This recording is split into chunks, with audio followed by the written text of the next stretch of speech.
What's going on, everyone? Welcome to the Tell Me More podcast presented by the Real Estate Cheat Code. I have the one and only Josh Uminski with us from Keller Williams Capital Partners.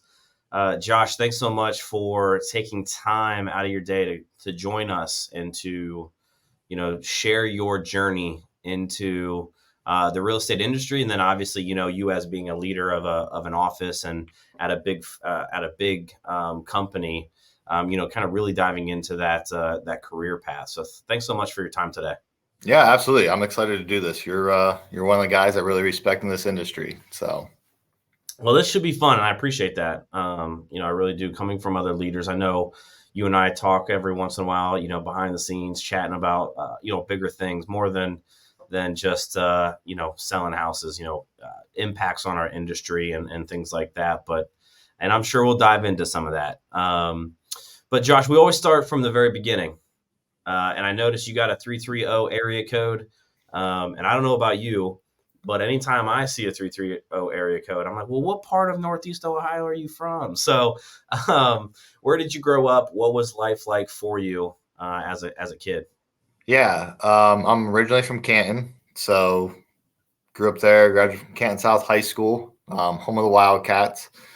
And then I came down here and went to Ohio State and kind of stuck around. It's funny, when I first moved down here, we're red and gray and black. Canton South was, and it's Wildcats. Everyone calls them South. And I would see these South shirts with these Wildcats. And I graduated with 175 kids. And I didn't realize there was a Westerville South that had literally the same exact Wildcat logo, everything.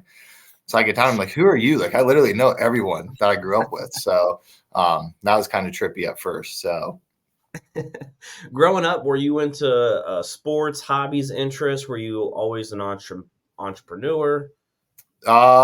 Sports, yes. Entrepreneur, no. I didn't even know what that word meant. But I went to school for sports management. That's originally what I went to college for.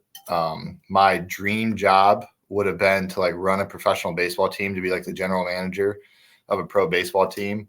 Theo Epstein is one of my idols. So when he did everything in Boston, and then he went over to Chicago, and unfortunately they beat the Indians, or the Guardians now. But he really was who I idolized. Billy Beane was another one. Yeah. So Great. Hey, great. Moneyball is a great movie. yeah. All-time favorite of mine. So you're a big baseball fan then? Yeah, love baseball. Started coaching when I was 18. I was that kid who was good, but I just didn't throw hard enough. So I could have went and played, at some of the smaller schools probably. But like I said, I graduated 175 kids. I wanted something bigger. So that's where Columbus really was attractive to me, in Ohio State. So, and then we'd go back on the summers and coach baseball there. And then when I moved down here full time after college and everything, was coaching baseball at Worthington Kilbourne. So I did that for 5-ish years, and then got into real estate, and your springs and summers go bye-bye real fast. So I had to give that up. So what was the one thing you enjoyed about coaching? Because I've always thought about, especially when I graduated college, getting into it. I went to Ohio State originally for accounting, and then switched to their sports management track, which Okay. I always say was kind of a joke of a degree, and Yes. ultimately what caused me to get into real estate right away. But the thought of coaching has always been in the back of my mind, and the thing that always stopped me was I didn't want to deal with the parents. So, what was something that you really enjoyed about, or maybe something that you learned, while coaching, kids, as in baseball? Yeah. I found I really like to see people succeed. So that was the biggest thing. When you're telling them or you're seeing them struggle on something, and then you see that pay off, that's the most rewarding thing in the world. I don't care what anyone says. But I think there's a lot of parallels between coaching baseball and real estate too, because there's no one right way to do anything, right? You're supposed to hit the ball, but just because your swing is one way and my swing's a different way, we can get the same result. It's just figuring out how do you coach to that swing, or how do you coach to the, those abilities that they have, kind of thing. So that's one parallel I really like with it now. Yeah, that's awesome. So you came down to Ohio State for school, for college, graduated with the sports management degree. Yeah, I actually never graduated. I went to school for No? 6 years. 6 Okay. years, no piece of paper for it. So Was it just because you weren't interested in like this? Like, was school not for you? Was it just the subject? Like, kind of walk me through it, because we're around the same age. So I always say we're probably part of some of the last generation that was like, college was like, go to college and you'll get a good job. Type Yeah, of yeah, scenario. What yeah. was it for you?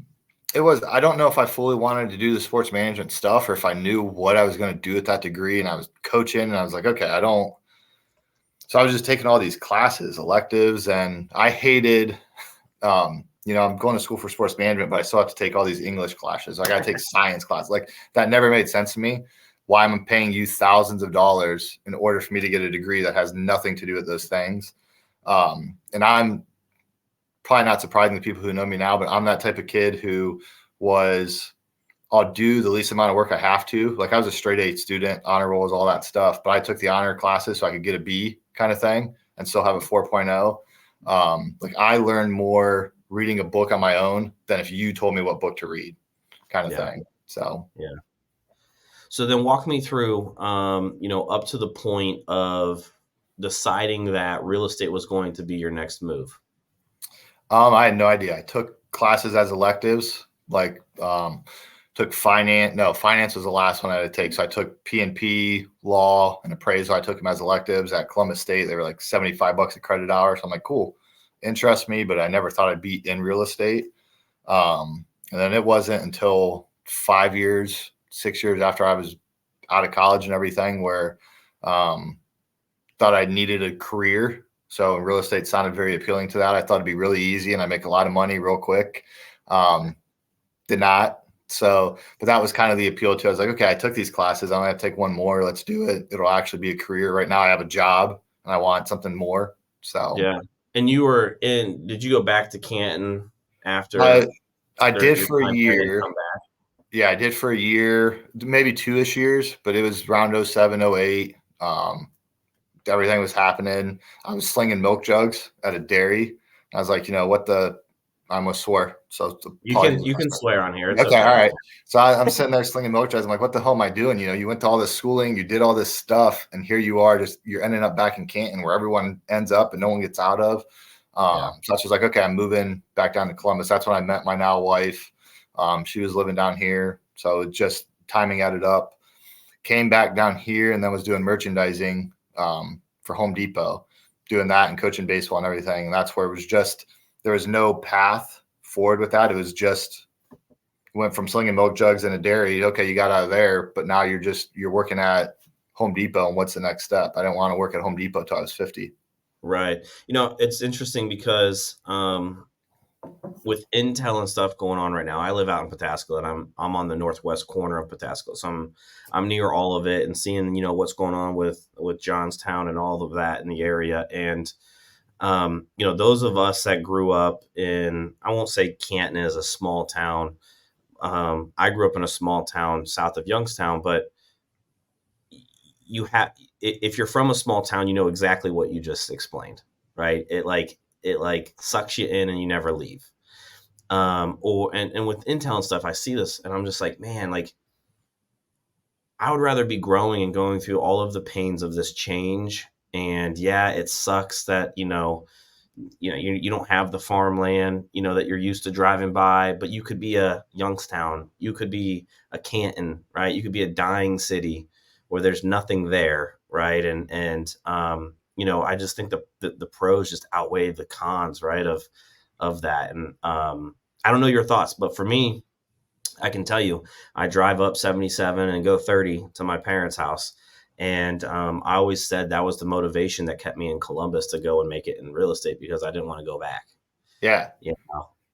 Yeah. It, like, I love where I'm from. I love Cleveland. Like, anyone will tell you downtown Cleveland, like Browns, all that stuff. Like, I absolutely live and, just, it is my passion. But there's just not opportunity. And sometimes I think about, like, maybe someday that's where I'll end up and back there and trying to help or create these opportunities or whatever that might look like. But right now, it's exactly what you said. Like, I don't want to be excited because the Chick-fil-A finally came in. Like, you know what I mean? Like, I need more than that. So, So Josh, you decided, I'm going to take one more class, get into real estate. did you have any interest in real estate before? I mean, like obviously you said you took the classes and those piqued your interest, but like, this is a career where it's commission based. It's kind of have to be 100% in or nothing, right? And obviously, there's a lot at stake there when you're on a commission only, career and building that. But was there any real interest that really piqued your brain that said, hey, this is what I want to do as a career? Yeah. Short answer, no. Maybe there's something more deeper there. Like when I was in high school, I thought about maybe architecture and being an architect.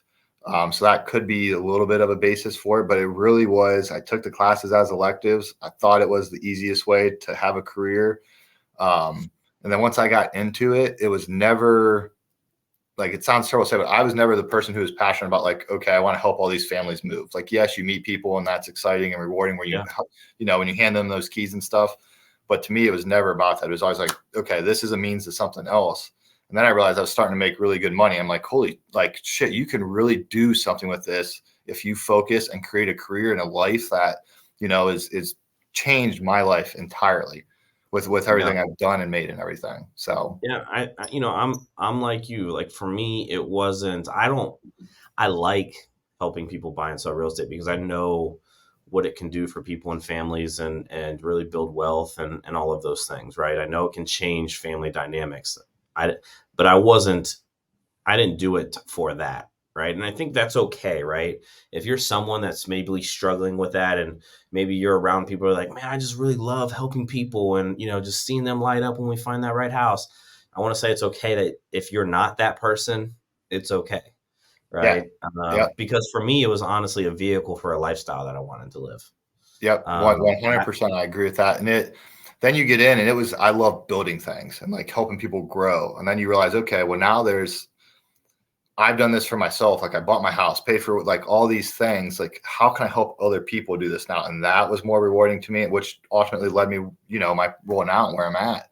yeah. Um, that became the driving motivation rather than going and helping as many people as I can. It was always transactional to me in that regard.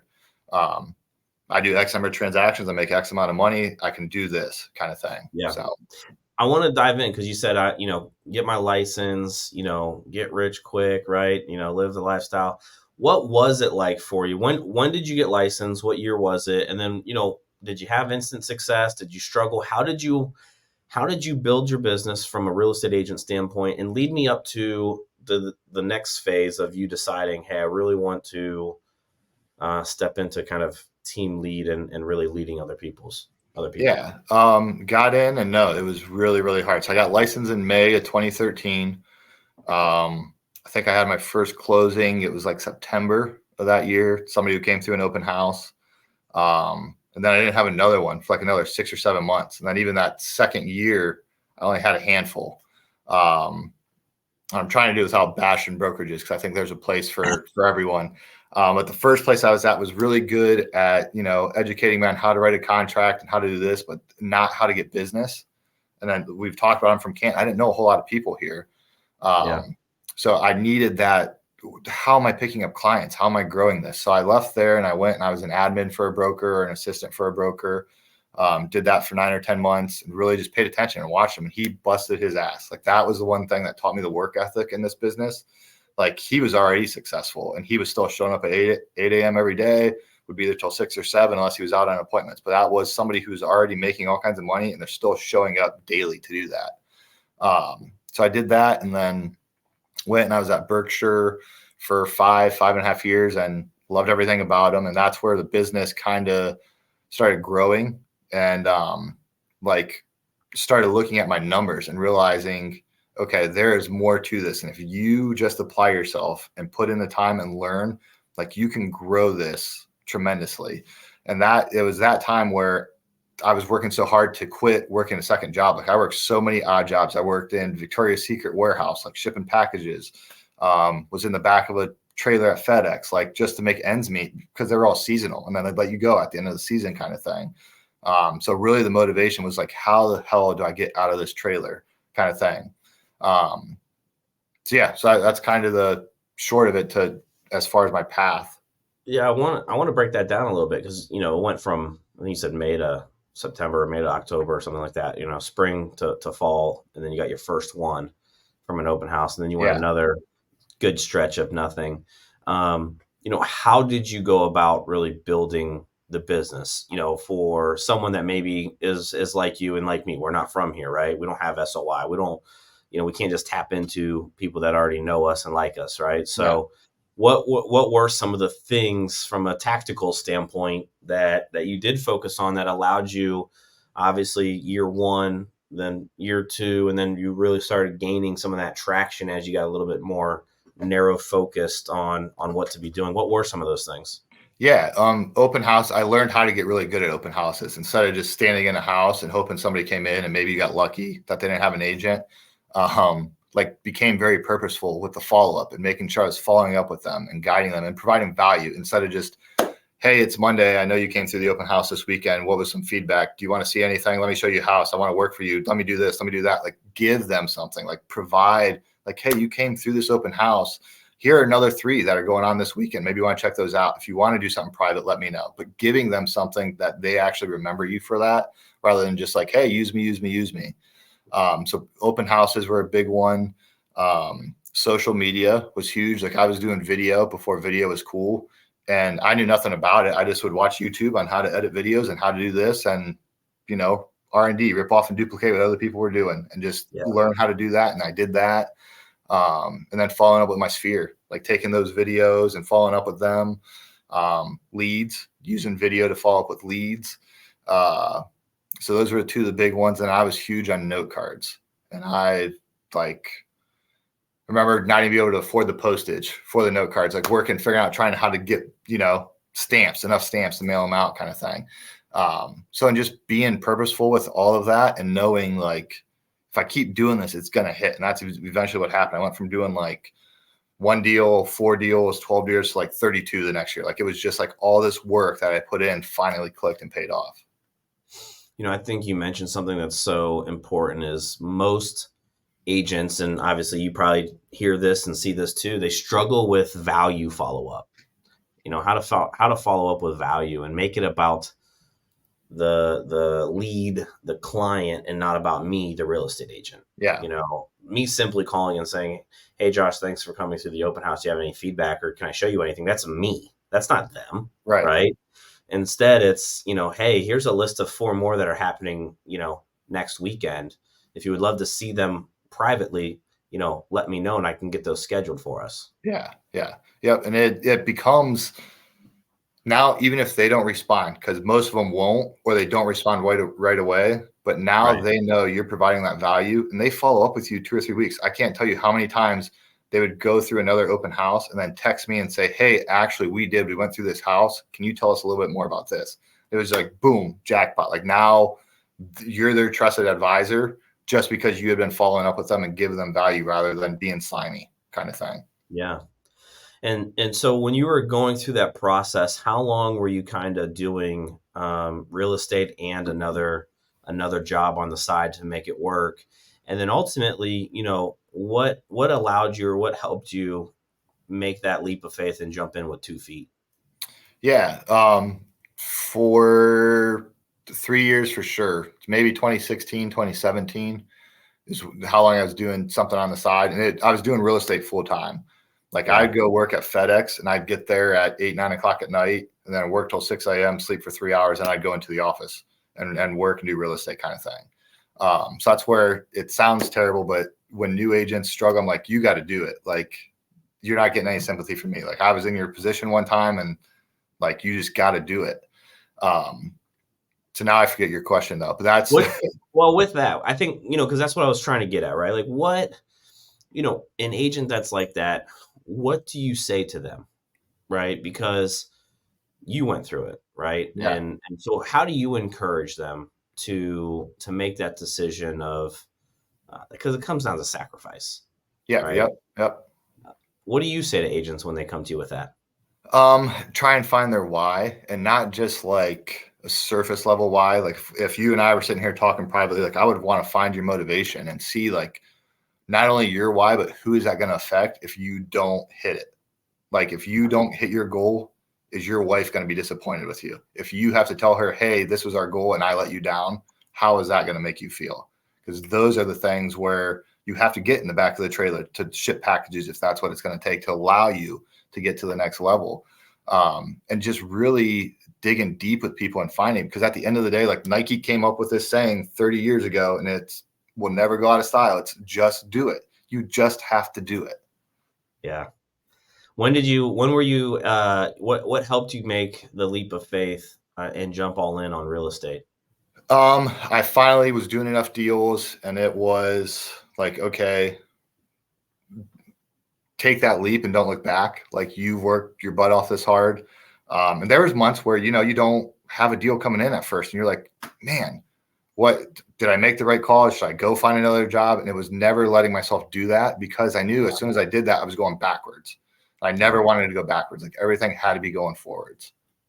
I think so many agents, they hold on to that lifeline because they're comfortable and they don't necessarily believe in themselves. I always tell agents, look, if you believe in yourself and you believe that you have a strong work ethic, and you really believe that you have a strong work ethic, if you're willing to put in the time and the hours, I always tell them that they're going to be successful.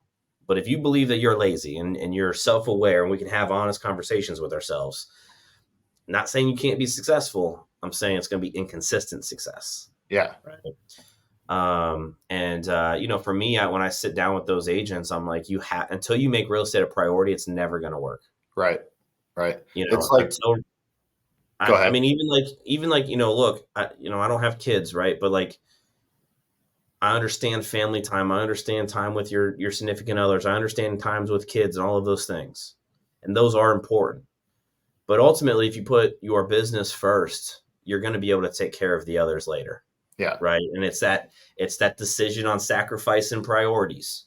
Right. And unfortunately, if you're in that situation, until you make real estate a priority of your life, and it's your top one or two things that you focus on, and it's right here all the time, until you do that, you're gonna struggle, in my opinion. Yeah, it's like a diet, right? Like, people, I want instant 6-pack abs. No, the people who have that have been disciplined and dedicated to waking up and doing sit-ups or what they eat. Like, it's not just going and working and showing houses, but I know you're huge on this. It's also educating yourself to get better too and understand what's going on in the market so you can educate your clients. Like, there's so many different facets and levels to it where it's like you said, really diving in deep and making this your number one priority. Like, real estate is my life. I haven't sold in 2.5 years with this position, but it's still my life. Like, I know what's going on in every element of the real estate sector, in the real estate industry. So, yeah. And the training, like, I've done 4 hours of training that I consider this a training because I'm learning from you, right? Of how you built your business and how you operate and how you coach and teach other agents. And I've done 4 hours today alone of just training stuff, right? That's not prospecting. I've done 2 hours of prospecting, but 4 hours of training today. There's just a lot of those opportunities that are missed because a lot of people just overlook it. Back to the baseball thing, right? The majority of the time, the players are practicing. The game is just a small percentage of actually what they do. Yep. It's studying the film. It's looking at their swing. It's breaking down, BP, taking grounders and fly balls, right? So, It's like back to the video. Like, I didn't know how to do video, but I want to learn, so I practiced and I did it. Like, I just hate when somebody says, well, I don't know how to do that. Okay, YouTube, like, it's available to everyone now. You can literally YouTube anything you want and learn whatever you want in this world very easily. So that's not an excuse anymore. Yeah. Talk to me about, making the switch in your career to kind of what you're currently doing. What led up to that? And, what time frame, what year did you make that switch? Yeah, it was perfect timing. So I had left Berkshire and ended up at Keller Williams, and that's when I really started building my team. And the first go around I had at it was an epic failure, and like, it was just terrible, and set me back. That's how bad it was. But I refocused and became more purposeful about it, because before it was that typical agent. Oh, I'm growing so fast, I need help. Let me start a team. And that's what I did. And that was the stupid reason for it. So I just went back and focused on myself, put my business back up again, and then was really purposeful in how I went about starting that team. So I did that, went over to KW was 2019. So I was there for 2 years, 2.5 years at the Easton Keller Williams office. And then they had approached me here to come be the team leader at this office. And it was perfect timing because we would hold our team meetings every Monday at 10. And I was getting more excited to see somebody on my team put something in contract or pick up a new buyer than me, putting whatever in contract over the weekend. And when they called and told me what part of this job was, I was like, okay, that's, the call was, hey, we're looking for this position. A lot of people in the industry. Who do you know? And I was like, that's some of it. You're calling because you're interested in me. So I texted Brian Kemp back. I'm like, what if I'm interested? So, and then the rest was history. Nice. And I think that kind of plays into, the coaching background, right? Like, I think that's part of it for me too. Like, I just grew up playing sports. I loved being on a team. I love the atmosphere. I love competition. I love, leading by example and seeing other people get better too. So, yeah. And there's something about, like I had mentioned before, growing and winning. Like, I just like to win. I can't remember who it was with, but it was Know Your Why. And we read the Simon Sinek book and everything. And to me, it was just to be the best I can possibly be. Like, that's my why. Like, I don't ever want to look back someday and be like, you didn't give it your all. Like, you had this opportunity and you failed at that. Like, my dad died when he was 58. Like, that weighs heavily on me. Like, don't let that time pass. Yeah. Yeah. Josh, I want to kind of move to the future and start looking to kind of see where, the vision of where you kind of want to go. Maybe in your business or in the position that you're in now. What's something that you're looking to accomplish over the next year? Well, I have a little one coming in December, so that's the first one. So that's really my biggest focus right now because I have no idea what to expect. Like, I know what to expect, but I don't want to be naive going into it.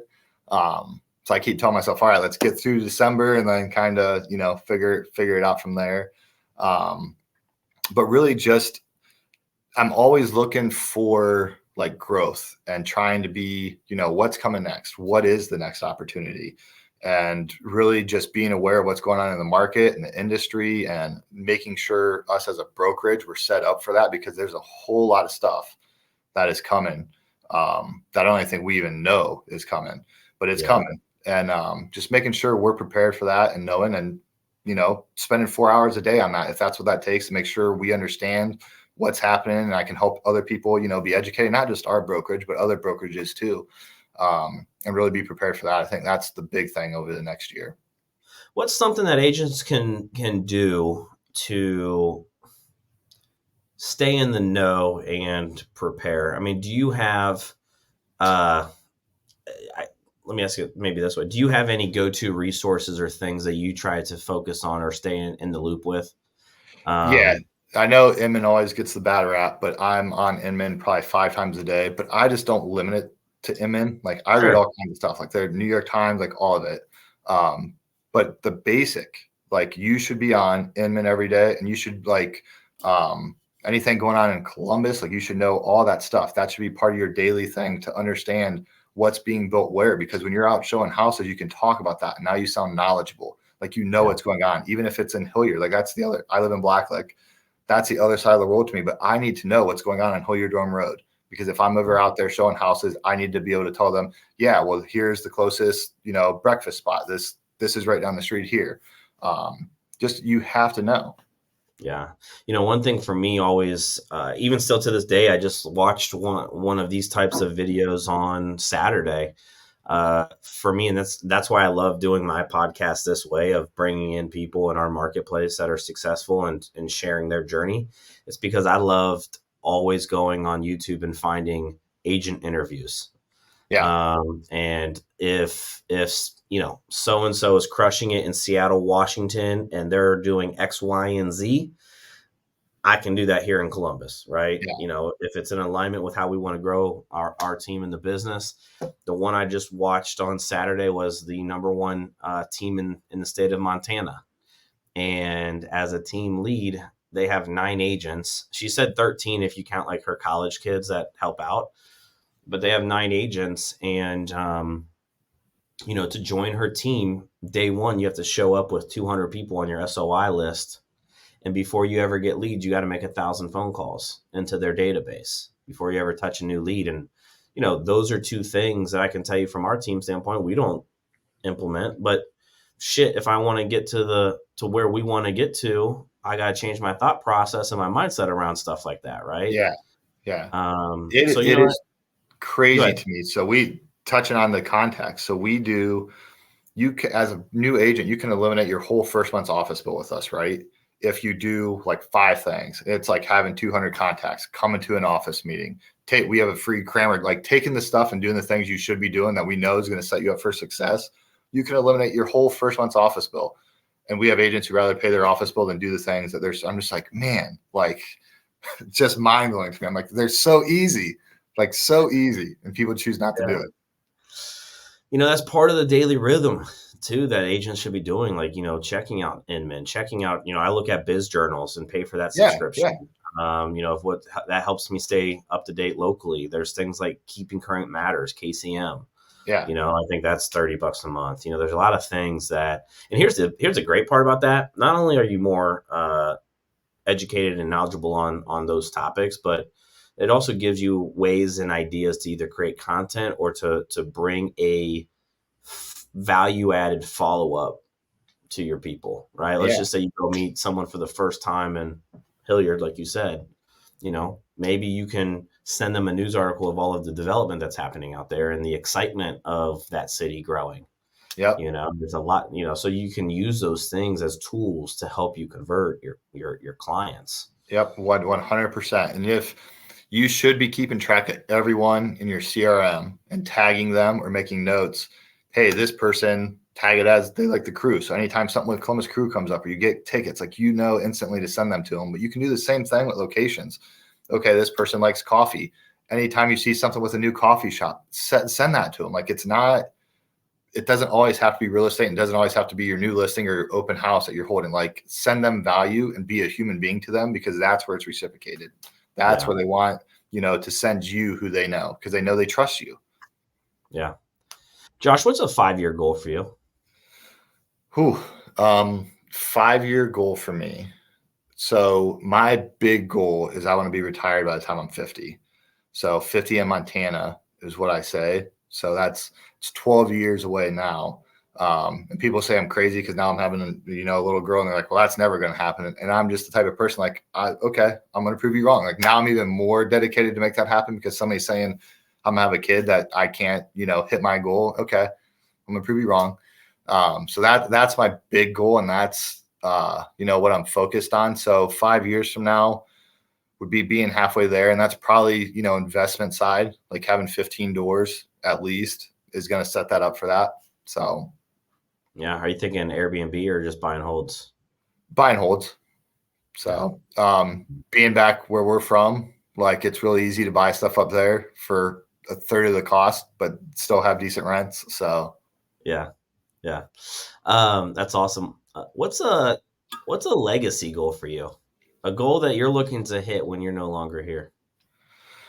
um, I don't know if there's necessarily a goal, but it's funny you should say this. So I'm really big in the WWE. Like, I love Really? wrestling. Yeah, still a lot. Like, Okay.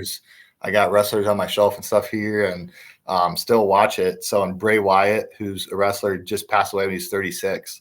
Um, and they played this song, "Need to Breathe." Has a song. They played it for his like clip, and I really started thinking, okay, what does that dash mean between those numbers? Like, if I'm only here 2 years, what does that dash Yeah. actually mean? I think being a good human being, I think, is really important to me. Where somebody says like, Josh was a good dude, like, he cared about people. I think that means more to me than any goal I will ever accomplish. That's awesome. That's a question that I don't think a lot of us think about. I Yeah. don't know. I didn't think about it really until, um, until it was asked to me about a year ago at this point. So Yeah, I love that. like, so my uncle died when he was 56. My dad died when he was 58. So it's always been, that's where the 50 in Montana comes from. I was like, okay, if I'm only going to live to see my 50s, like I don't Yeah, want to be working till I die. So that's where that comes from. So it's been a little bit heavier on me, I think, a little bit more motivating. Like, okay, dude, don't let this time, go to waste. So sure. Yeah, I love it. Last question for you, Josh, and I really appreciate you jumping on here and sharing your journey and diving into your career path, because that's the thing. This is all about showing people, and we talked about it a little bit in the beginning, kind of like the different batter swing. This whole thing is to help people get into the business. My number one goal is to change the failure rate of our industry. I don't believe it needs to be 87% failure rate. And just showing people that there's so many different paths to getting into the business, and there's so many different paths to having success in the business. But what's one piece of advice that maybe you wish you had in the beginning of your career, or someone told you, or if someone asked you for advice, what's something that you always share?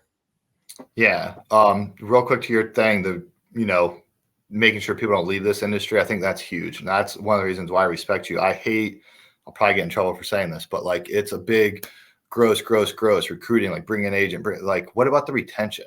Like, what about Yeah, all the agents who do leave? Like, it sickens me when I see X number of people who have left one brokerage and they're no longer in the business. Like, what happened there? Like, why right, did that happen, kind of thing? And I think we need to right. ask more about that. And training and educating and everything is a huge aspect of that. And I think our industry really lacks that. So I respect that. Thank you for saying that. Well, it's one of those things where, I was just talking to an agent yesterday, and I said, the one thing about being a leader is typically leaders know exactly what this industry has done for them, right? And they've seen it, they felt it, they see it and what it does for other people that make it, right? And it's frustrating from a leadership standpoint when you know someone has the potential, but they're just not putting in the time, effort, Yes. energy, and they're not making it the priority, and it's the actions aren't backing up the words, right? But what I found over the years is that the reason why, and it doesn't matter the brokerage, but I believe the reason why agents fail is because there's too many trainings. There's not enough support, there's not enough mentorship, there's not enough one-on-one apprenticeship style training that Yes. happens at brokerages and even teams. It doesn't matter where you're at. Obviously smaller teams are a little bit better than the brokerage, and that's why teams were created and all of those things. But I always say that to new people getting into the business, like, go and shadow, go and offer your time to a top. I don't care if you're on a team or not. Go and offer your free time to a top performing agent. And I promise you, they will give you things to do, and they Yeah. will teach you and mentor you in exchange for you going and putting that sign on the lockbox that's 45 minutes away, or Yep. putting the lockbox on the door and the sign in the yard that's 45 minutes away. I promise you, they will allow you to do that, and they will teach you. Yeah. But I think that's what our industry lacks, is the one-on-one apprenticeship. It's almost like if every agent came in and they had to do an apprenticeship for 12 months, and they had to shadow one other agent for that 12-month period. I think that would take a huge dent into that 87% failure Yeah. rate. I totally agree. It's that, it's saying you can't bullshit a bullshitter. Like, I always laugh when somebody comes in like, I made 2,000 calls. Like, okay, well, if you made like, there should be something to show for, like, you can't just tell me you either didn't make those calls or there's something else going on. So let's figure out what's going on. And that's when you dive in, you're like, okay, this guy didn't really make 2,000 calls, kind of thing. Yeah. So, Yeah. yeah. What's that piece of advice? Um, Back to the Nike thing, like, just do it. Like, you can't be afraid to pick up the phone and make that phone call. You can't be afraid, to send the text message. You can't be afraid to not do the open house. Like, you just got to do it. Um, and there's one night, there's an agent here walking through, and it was like 7:30, 8 o'clock. And she's like, man, you're here late. What are you doing? I'm like, just making one more phone call, just making one more phone call. But really, I hadn't heard a yes in like 2 weeks. So I was like, before I go home, I'm hearing a damn yes. Like I don't care if I'm here till midnight. I'll call people till midnight. I'm hearing a yes. But just that thing and having that mindset to where, you got to do the work and you got to put in the time and the effort. And if you don't, you're not going to be successful. And schedule would probably be the other big one. Like it kills me when agents say, okay, well, I want to come in at 10 o'clock and then start my day, but I want to leave at 4 o'clock too. I'm like, okay, so you're working 6 hours. Like if you hired somebody to work for you, what time would you want them? Well, probably 8 or 9. I'm like, okay, well, so you would expect somebody else to be here, but you can't show up for yourself. So that, I don't know. Those would probably be the two biggest, like you got to show up and do it. I love it. I love the conversation. Thanks so much. Those that are watching, Josh's phone number is at the bottom of the screen. If you're a real estate agent and you want to get into the business, if you want, you just resonate with his story and his journey. If you have questions for him, reach out to him. If you guys are buyers and sellers, are you still selling? Do you do any deals at all? No, I referred like all my past clients and Sphere and everything out. I'm still licensed and everything, obviously, but I've probably shown more houses for agents in our office when they're like on vacation and stuff than I've actually myself. Cause I still love it. Like I still love, that kind of stuff. So look, if you're looking to do anything in the real estate space, his number's down below. Josh, for those that are listening in though on audio, what's the best way for them to connect? Yeah. Phone number 330-639-5662. Or on Instagram too, Josh_Uminski are the two easiest ways. So, hey, thanks so much for your time today. And, if I could do anything for you, please reach out to me. I'm here to help you any way I can. sounds good, my man. Thank you. All right. I'll talk to you soon.